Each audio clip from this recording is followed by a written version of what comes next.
Marco Rubio believes in nothing. He's been a Catholic, he's been a Mormon, he's been an evangelical. He's whatever religion works for him in the moment, and he's also whatever ideology works for him in the moment. He's been a Bush-style Republican. He's been a supposed Tea Partier, which is the opposite of a Bush-style Republican. He's been for Ukraine, doesn't give a crap about Ukraine. He's been hard on Russia. He doesn't care if Russia is dominating the earth. He doesn't believe in anything. He thought Donald Trump was a small penis weakling, and now he thinks Donald Trump is God. Marco Rubio believes in nothing, but he doesn't even have the intellectual heft of a Ted Cruz, who's barely got any. He's got less. So he couldn't even be president. And I have always said this man will never be president because he doesn't believe in anything. Neither does Trump. At least Trump has the talent of performance. He doesn't even have that. Marco Rubio is doing what he's doing now because in his mind, he thinks that somehow he can inherit the cult of Donald Trump.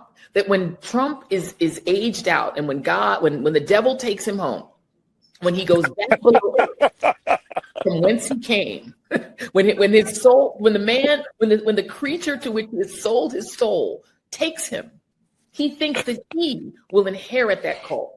I just wanted to play this for you. Joy Reid, Frangela sent this to us. And it just to your point about the rules, the Democratic Party, here she is.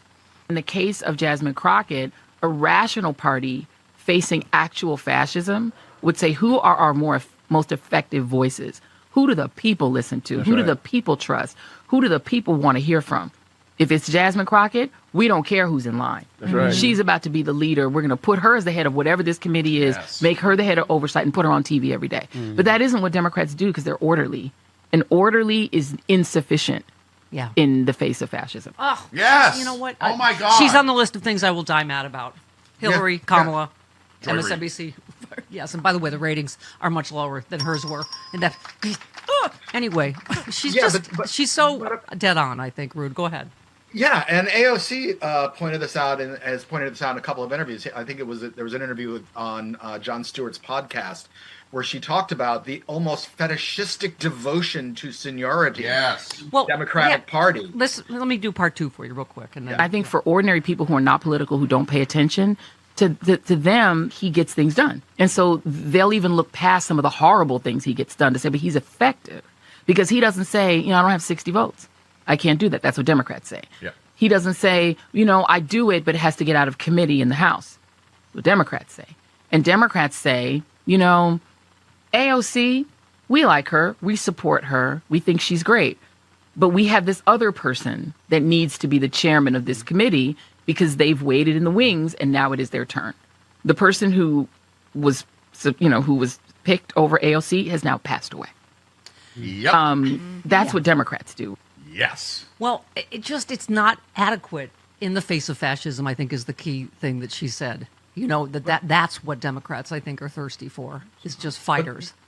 One of the first things I ever wrote when I started doing this blogging nonsense was that Democrats want to follow the Marquis of Queensberry rules in boxing. Yeah. I always say they want to win the Lady Byng Award in hockey while they're knocking our teeth out.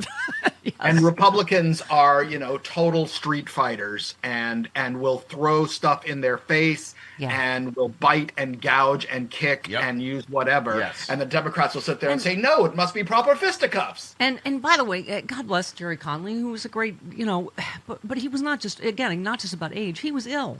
I mean, so to Joy's point, there are sometimes... But he had seniority, Stephanie. But that's my point. There's a number of reasons why, I think Jasmine Crockett would have been a great idea. But anyway, let me just end with Senator Murphy, because, again, not about age. He made the same point you just did. I think you have to pay attention to the fact that you had a candidate in New York City that was talking every single day about the cost of living. He did have a laser-like focus on cost of living, on shifting power to people who don't have enough of it. And I think if the Democratic Party, writ large, spent as much time or as big a percentage of our communications time talking about the cost of living as Mamdani did in New York, we'd probably win a lot more elections.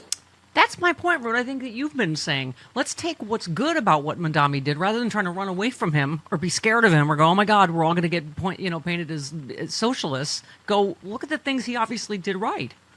Yeah, and you can say things like, you know, I don't agree with everything he says, but that's what Republicans do whenever they have somebody who's controversial. He may want death camps for immigrants, but man, I sure like what he's saying about the price of bacon. You know, that's the Republican approach. Yeah. You wrote a great piece entitled "Conservatives on the Supreme Court Try to Erase Gay People."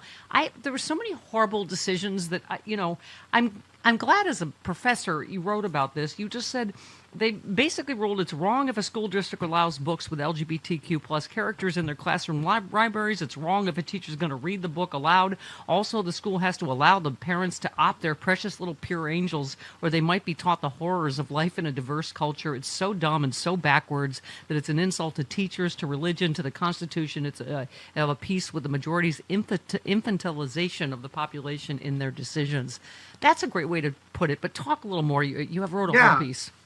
Yeah, I mean, Alito wrote this opinion where essentially it's saying that how dare you put books in classrooms and possibly have teachers read them out loud where gay characters, LGBTQ characters, enjoy their lives and are happy. I mean, he literally says something about how in one book, you know, Uncle Bobby's Wedding, which is about a little girl and her uncle. She's got this great uncle who's gay named Bobby.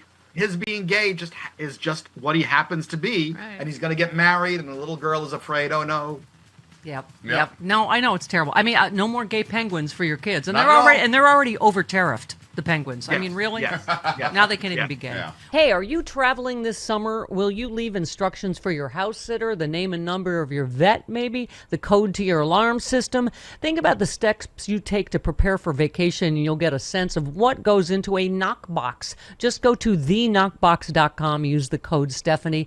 Nokbox is a complete system that helps you organize all of your accounts, possessions, and estate plans for your next of kin. Each Nokbox, that's Nokbox, comes with a comprehensive checklist that helps ensure you add everything they'll need to manage your estate when you are gone. From your funeral directives to your insurance policies, even the keys to your storage unit, the Nokbox helps you organize it all. If you've got a household, you need a Nokbox. Right now, Stephanie Miller listeners save 16% off the Nokbox of your choice. Just go to thenokbox.com/Stephanie. That's thenokbox.com/Stephanie to get 16% off. Stay calm, get organized today.